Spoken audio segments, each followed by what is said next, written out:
faith, the purposeful suspension of critical thinking. I'm just defining it. We haven't said anything controversial yet. My question is, why is faith a good thing? Why is that a good thing? Reason is oftentimes a hindrance to faith. Faith, to me, means belief in the absence of evidence. Today I'm going to talk to you about faith, the complete confidence in someone or something despite the absence of proof. Proof is one of the only sins that we can commit, really, because it just shows you don't have faith. This is why religions are called faiths, because you believe something in the absence of evidence. That's what it is. That's why it's called faith.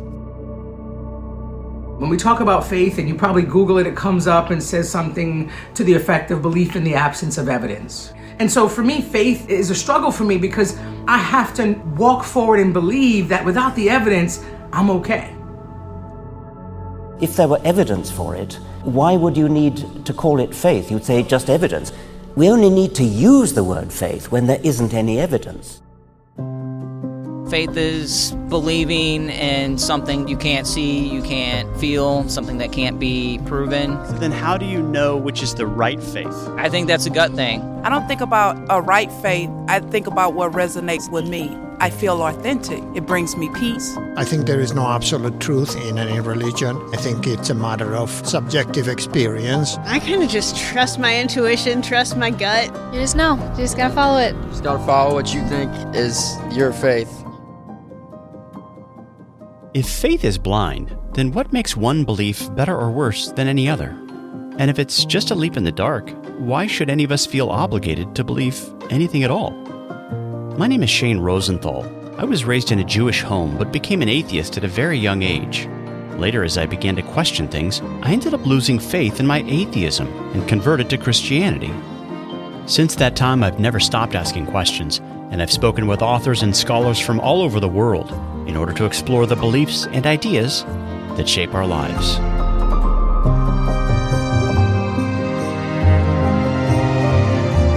Over the years, one thing I've concluded is this: we're all believers. But because there are so many conflicting ideas and worldviews out there, we just can't all be right.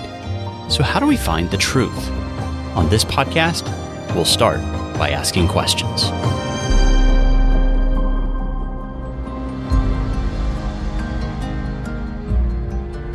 Is faith irrational?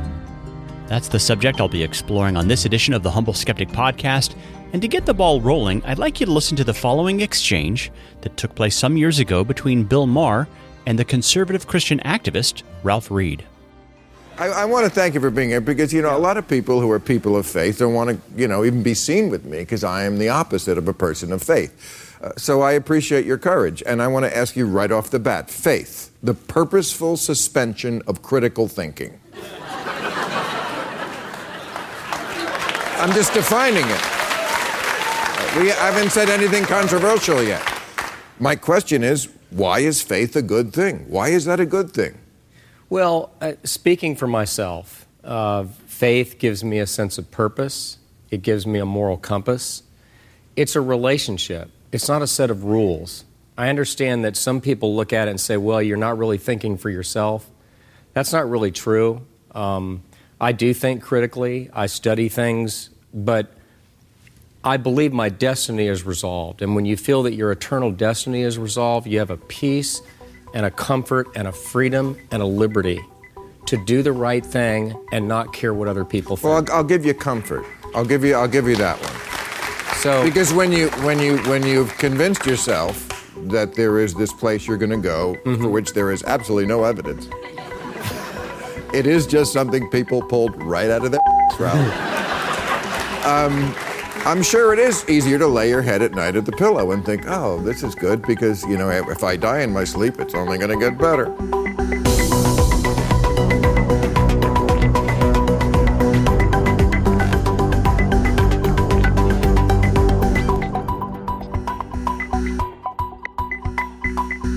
So right off the bat, Bill Maher defined faith as the purposeful suspension of critical thinking. Now, of course, if he's right about this, then faith by definition would be irrational. But is this definition of faith accurate? That's the question I'll be exploring throughout this episode. But what I thought was particularly noteworthy was the fact that while Bill Maher seemed to be making objective claims about the nature of faith, in his response, Ralph Reed preferred to use subjective language as he focused on the way faith had enriched his own personal life. Now, if I was to tell you that I never stopped believing in the Tooth Fairy, and that to this day my faith is so strong, in fact, that I actually commune with her every day, and that I consider this to be the most important relationship of my life, since it gives me a moral compass and a sense of purpose, if that sounds a little crazy to you, it might help you to see why religious faith ends up sounding irrational to people like Bill Maher, since in their view, belief in any form of supernaturalism is akin to believing in magic. Now, to Ralph Reed's credit, at one point in the conversation he did attempt to explain that as a man of faith he hadn't purposefully suspended his own critical thinking.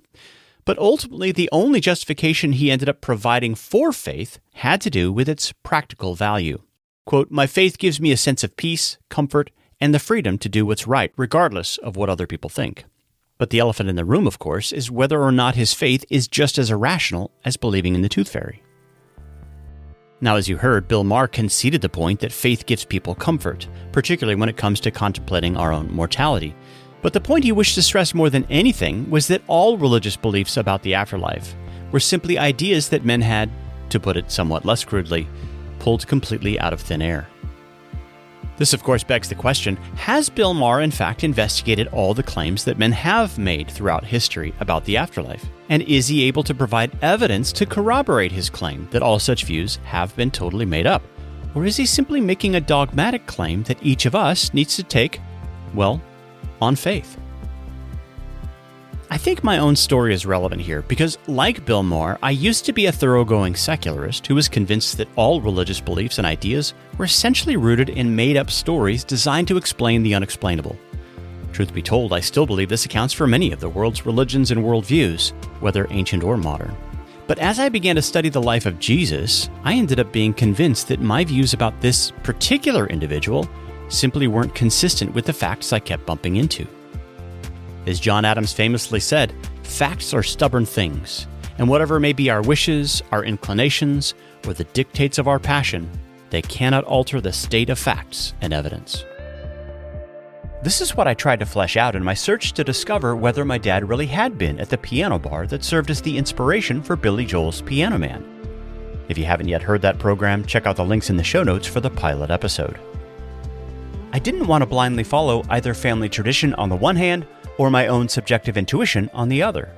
I wanted to find out for myself the truth of what really happened through an investigation of any and all available facts. In my opinion, all our beliefs should be consistent with the facts of the real world, wherever those facts end up leading. Sometimes the discovery of new facts can overthrow old paradigms and belief systems, if we have the humility and intellectual integrity to attend to them closely. Sometimes our own dogmas and beliefs can get in the way of seeing the world as it really is, which is why we should be humble and skeptical even of our own views, constantly checking them to see if they do in fact correspond to the real world. Now, the question on the table for this particular episode is whether faith, by definition, is irrational or reasonable. And to get us started, I'd like you to listen to the following. Faith, to me, means belief in the absence of evidence. Today I'm going to talk to you about faith, the complete confidence in someone or something despite the absence of proof. Proof is one of the only sins that we can commit, really, because it just shows you don't have faith. If you feel you have to prove yourself, you don't have faith. This is why religions are called faiths, because you believe something in the absence of evidence. That's what it is. That's why it's called faith. When we talk about faith, and you probably Google it, it comes up and says something to the effect of belief in the absence of evidence. And so for me, faith is a struggle for me because I have to walk forward and believe that without the evidence, I'm okay. If there were evidence for it, why would you need to call it faith? You'd say just evidence. We only need to use the word faith when there isn't any evidence. Now, throughout all those audio clips, which featured selections from Richard Dawkins, Neil deGrasse Tyson, and a variety of other sound bites that I extracted from YouTube, there seemed to be a common consensus that faith is the absence of evidence or proof. But again, we need to stop and ask whether this is really the case. In preparation for a lecture that I recently gave on this topic, I decided to check the world's foremost authoritative source for all things related to the English language, namely the Oxford English Dictionary. Featuring 20 volumes and over 21,000 pages of content, the OED isn't a typical dictionary that you're likely to find in an average household. But thankfully, it's now accessible through an online subscription, so I created my own account and began investigating the true meaning of the English word faith.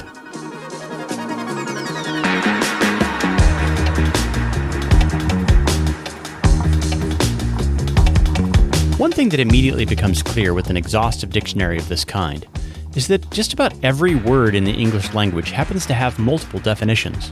And as it turns out, the word faith is sometimes used in a variety of different ways.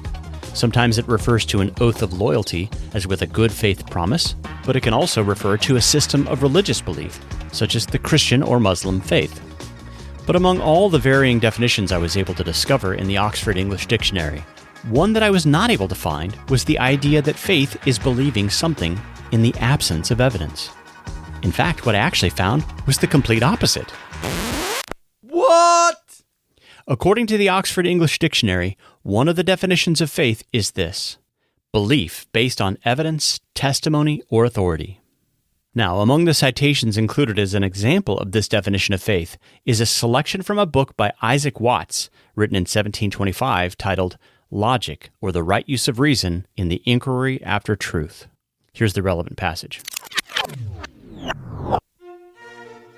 When we derive the evidence of any proposition from the testimony of others, it is called the evidence of faith, and this is a large part of our knowledge.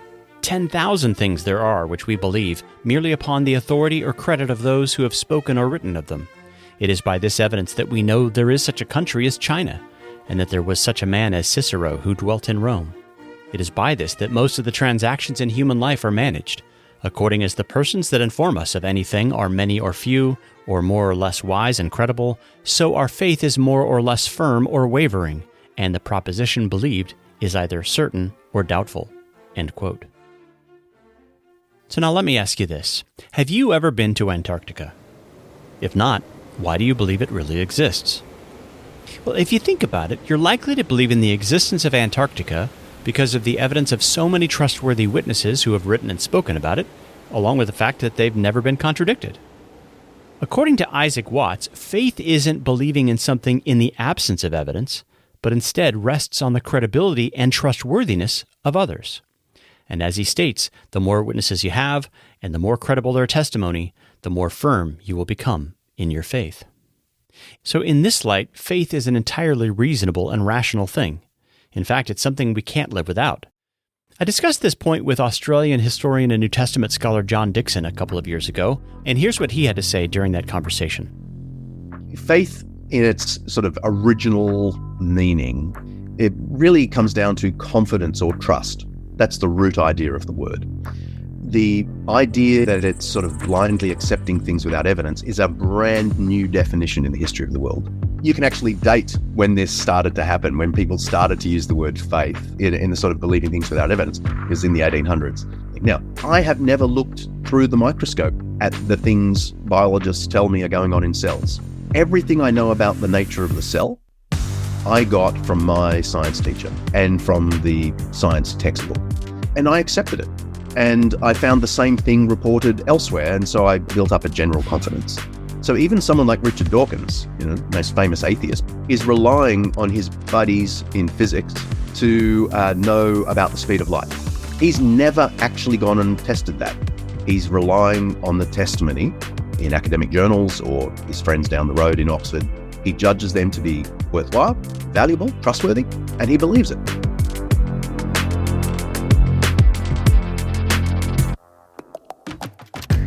By the way, if you're interested in listening to my entire conversation with John Dickson, you could find a link to that program in the show notes section of this episode.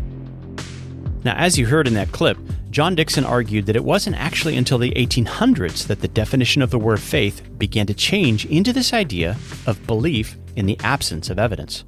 In addition to using tools such as the Oxford English Dictionary, another way of verifying this point is by using Google's Ngram viewer. With this tool, you're able to chart the occurrence of words or phrases in all the books that Google has scanned from the 1500s to the present. So if, for example, you type in the words leap of faith, you'll see that this particular phrase doesn't actually come into use until the 1920s.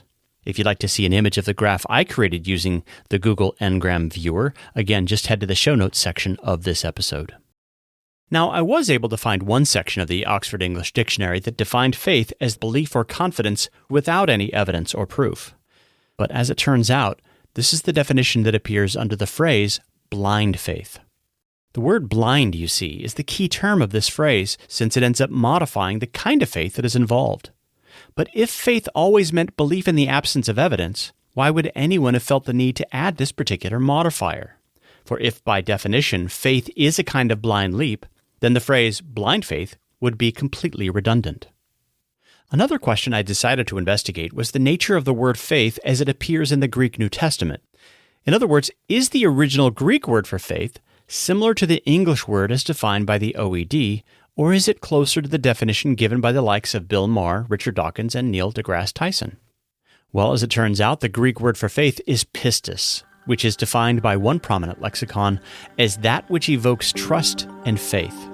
In its verbal form, it means to consider something to be true and therefore worthy of one's trust. Another form of this word means to establish or confirm something as true. That's the way the first century Jewish historian Josephus used this word when he wrote to say, quote, "I have demonstrated and confirmed the truth of what I have said from the writings of the Phoenicians and the Chaldeans."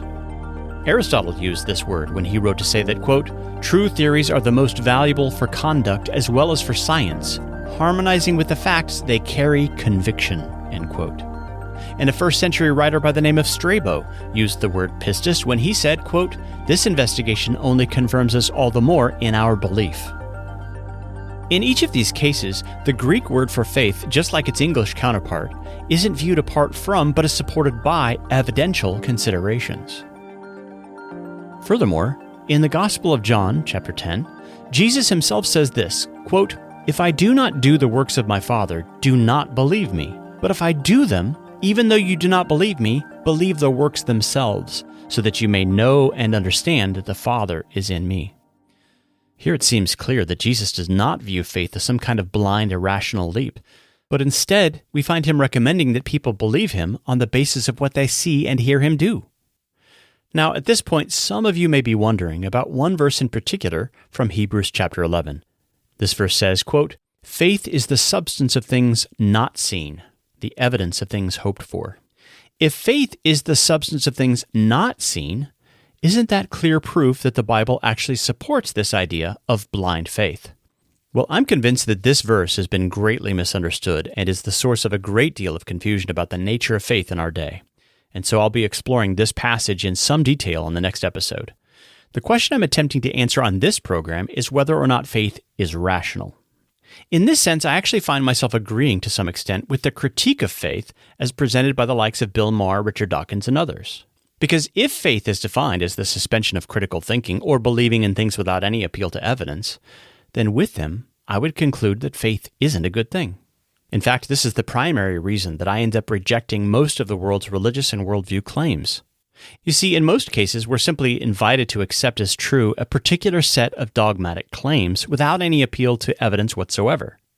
Was evidence ever produced for the idea that Zeus fathered Apollo, that yin and yang are equal and opposite forces, or that Muhammad really spoke with God?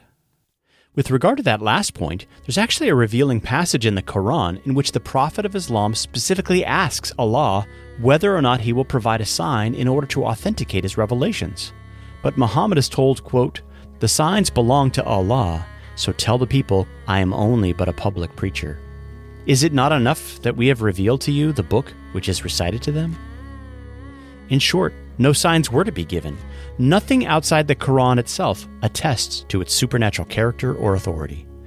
It's just something that people are asked to blindly believe. The problem is that few seem to be aware of the distinctive nature of the Christian faith claim, including among Christians themselves. In fact, in my own research, Most of the Christians I've talked with seem to think that faith isn't something that can be proved or established by evidence of any kind. Listen, for example, to the following interviews I recently recorded at a variety of Christian gatherings. So I'm doing a podcast and I'm talking to people about faith. Like, what do you think faith is? Faith is believing in something that you can't grasp or hold. You can't read it and touch it or feel it. It's something you know you have because it's faith. It's by faith. Why do you think you have the right faith? I don't think about a right faith. I think about what resonates with me. I feel authentic. It brings me peace. Faith is believing without seeing. So it's blind? It's blind. Okay. Yeah. So why did you make this blind faith leap here? That's a hard question. So what in your view is faith? It's kind of just believing in what you can't see, just knowing. I don't know, you can't see what's ahead of you just got to take that step. So why did you take this step into the Christian religion, not the Muslim leap or if you can't see, how do you tell the difference between the right thing and the wrong thing? I kind of just trust my intuition, trust my gut, just that it's right. It's the right way. Faith is something that you really, really have solid in your heart. You know it. It's not something cognitive. I believe it's believing in something that you can't really see, but you know so deep in your heart that it's true. Do you remember the movie, was it Star Wars or Indiana Jones? Remember the step that he needed to take? The walkway was there, but they couldn't see it. Was it Indiana Jones? You know, that's faith. Taking the next step, knowing that God is there, even though you can't see what that next step is. Like that bridge was there, but they couldn't see it. And they had to take the step in faith, knowing that God was there. So how do I know that the step here toward the biblical faith toward Jesus is the right way compared to all the other religious options? I have to think about that way for a second.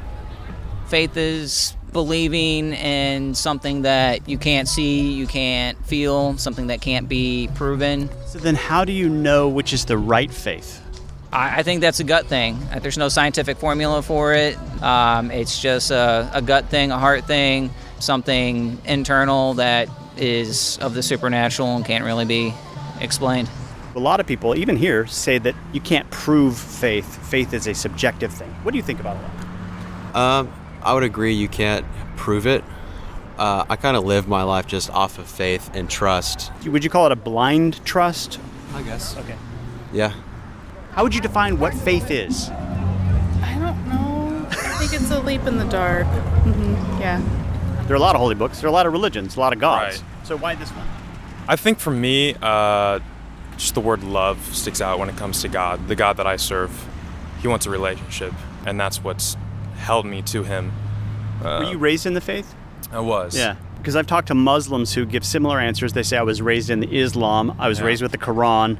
They read the book, they see the effect it has in their lives, they like the change it makes. This is what I've heard from Muslims. So I'm wondering, is it just, that's their holy book and we have ours, but it's all the same thing? Yeah, I mean, they have faith. I think atheists have faith. You know, they have faith in what they believe. So why do you think yours is the right faith compared to all the other options? Because I have faith. It's such a funny thing because it's not like a definite answer. Like faith is you're grabbing air. I know that I'm grabbing air.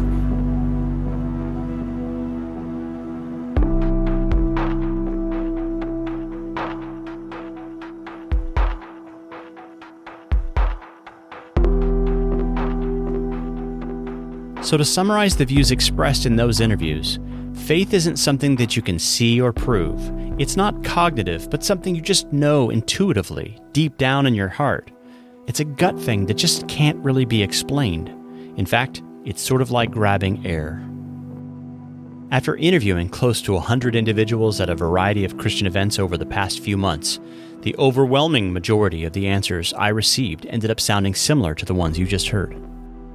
Listen, for example, to this brief exchange I recorded with a fellow believer at a Christian music concert in downtown St. Louis. I am curious, if you wouldn't mind, if it's not going to derail your podcast too much. Are you yourself a Christian? I am. Okay. So I was very curious. if this was sort of a dialogue from a non-Christian joining a Christian community here. It's the Humble Skeptic podcast, but right. I'm skeptical of everybody's view, including my own. Yeah, and I think that's the best way. I think it's the healthiest way to be. Yeah. I think any Christian who doesn't at some time face some sort of doubt or challenge in their walk is not looking strongly or deeply enough at why they believe what they believe. Yeah. And I certainly think if I were to describe faith in a manner that maybe it was a little less ambiguous than sometimes the way that we use faith, is that it is a trust, it is a hope that we have something more, that this is not all there is to life, that we have a purpose and a function with our existence. Is it a blind trust, or is it a trust rooted in something? And that is I don't know if I can even say. That really is, I think if there wasn't some semblance of blind trust to faith, then it no longer becomes faith, it's simply evidence. It's proof.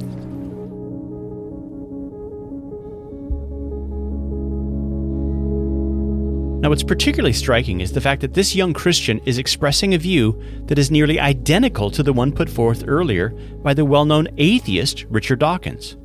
Listen again to this clip from Dawkins. If there were evidence for it, why would you need to call it faith? You'd say just evidence. We only need to use the word faith when there isn't any evidence. Richard Dawkins is a well-known atheist, so how is it then that his definition of faith ended up winning the day, even in Christian circles? How did faith come to be thought of as the absence of evidence? This is a question I'll be exploring over the next several episodes.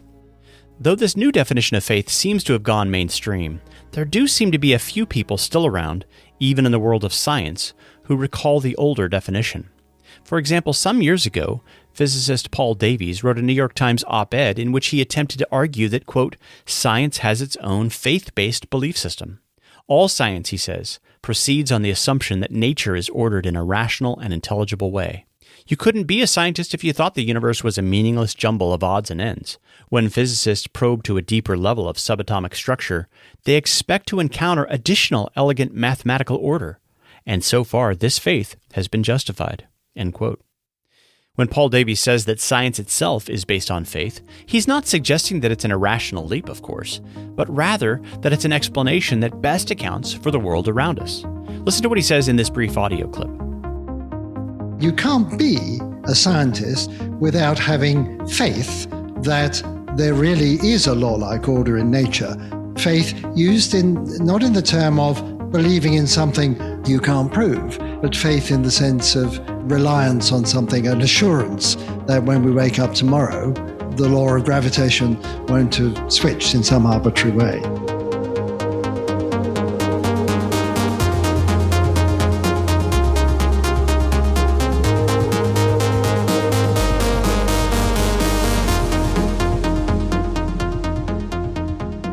Did you happen to notice how Paul Davies in that clip distinguished between the two different definitions of faith? In his answer, he tried to make clear that he wasn't using the newer definition of faith in the sense that it was, quote, believing in something you can't prove, but instead he was speaking of faith in the sense of a reasonable assurance, such as the idea that the law of gravity will be the same tomorrow as it is today. Unfortunately, few today even seem to be aware of that older definition, whether in the sphere of science or even in our churches. In fact, Greg Kokel over at Stand to Reason says that the newer definition of faith, as believing in something that you can't prove, happens to be deeply entrenched in contemporary Christianity. And so after reflecting on this for some time, Greg ended up concluding that all of us should probably stop using the English word faith altogether. Listen to this clip. The reason that I don't like the word faith is when we say you ought to have faith in Jesus. This word, which is an English translation of a Greek word, the word now no longer really captures the sense of the original English word. And when the current English word no longer captures the sense of the original Greek word, in the Bible, then it's time to change the current English word. Because when you say faith now in English, it's too easy for people to tack on a couple of other words, like leap of. So when you say, well, you ought to have faith. It's my faith. Yeah, your blind leap of faith. Your unsubstantiated confidence that carried you through. And then it just sounds more like this pill that we take that makes us feel better. It is a deeply entrenched notion in the church as well. In fact, I'll go to churches, and of course a lot of what we do is apologetics, which is defending the faith. And I'll go to churches and make presentations and give all the reasons why it makes good, rational sense to put your trust in Jesus Christ. We talk about the evidences and the like. And then I'll have Christians that come up to me afterwards and they'll say, gee, where is room for faith? If what you say is true, if all these facts are really so, where is the room for faith? And I realize when they say that they have a conviction deep down inside that somehow faith and facts do not go together. You exercise faith when you don't have the facts. That is not a biblical understanding of faith. It certainly is an understanding of faith in the world. Biblical faith is trust based on what you have good reason to believe is true.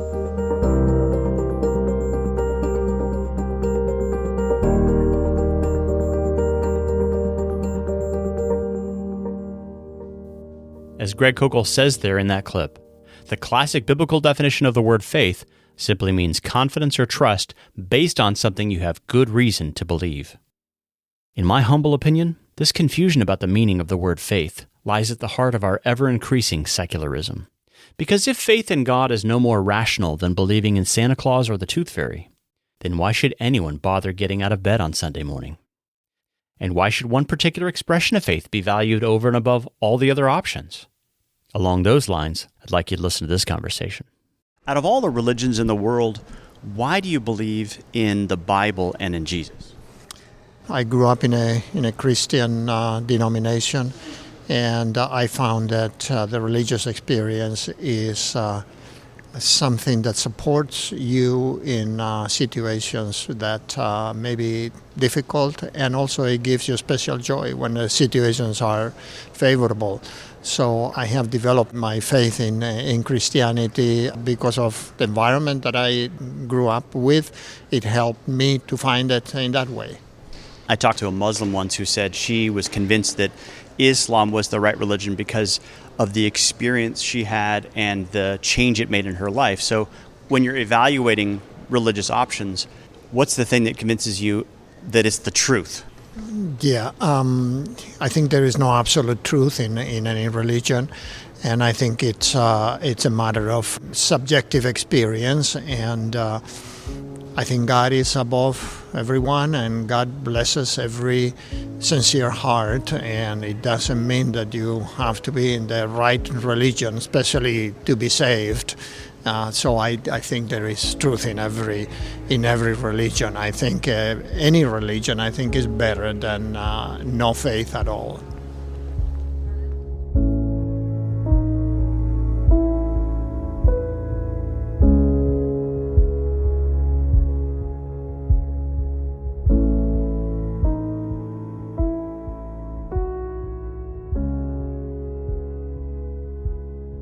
If there is no absolute truth in any religion, and all we have is subjective experience, then on what basis should anyone prefer religious experiences to secular ones?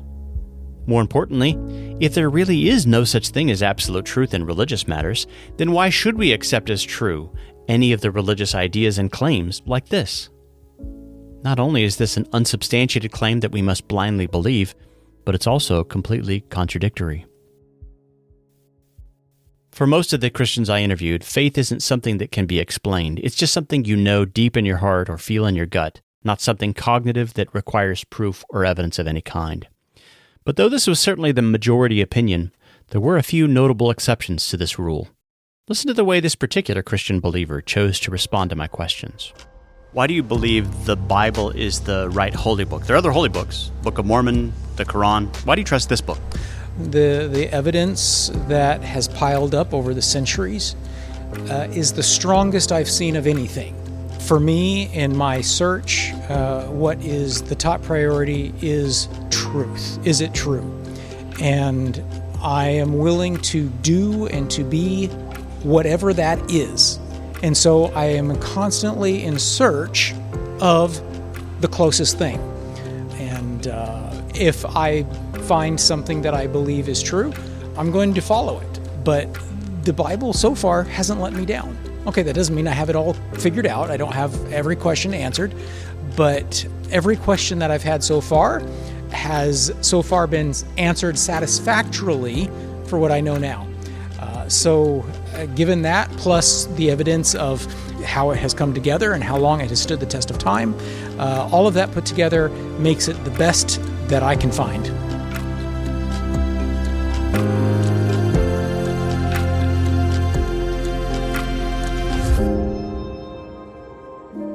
Is faith irrational? That's the question I've been exploring on this episode, and it's time now to give a succinct answer. In 1 Peter 3:15, Peter famously says, "Always be ready to give an answer to anyone who asks you for a reason for the hope that is in you." If with Peter you agree that Christians can and should be able to give reasons for their faith, then I believe your faith is reasonable and rational. But if you believe that faith is a leap in the dark for which no reasons ever can be given, then I'm convinced that your faith, by definition, is irrational. The great need of the hour is for Christians themselves to go back and to re-examine the true foundations of our faith. For example, in Acts 26, Luke records Paul's defense of the Christian faith before Governor Festus and King Agrippa. And in that scene, Festus ended up telling Paul that he was out of his mind and that his great learning was driving him insane. But in his response, Paul simply said this: "I am not insane, most excellent Festus. On the contrary, what I am saying is true and reasonable. For the king knows about these matters, and I speak to him with confidence, since I am persuaded that none of these things escaped his notice, for this has not been done in a corner." Folks, if you'd like to read more on this topic, I've written a lengthy article titled "What is Faith?" that walks through many of the things that I've been discussing on this episode. I'll make this article available to you for a gift of any size to help support the work of this podcast. Simply head to the show notes for more information. Thanks so much for joining me, and I'll look forward to being with you again next time as we discuss the beliefs and ideas that shape our lives.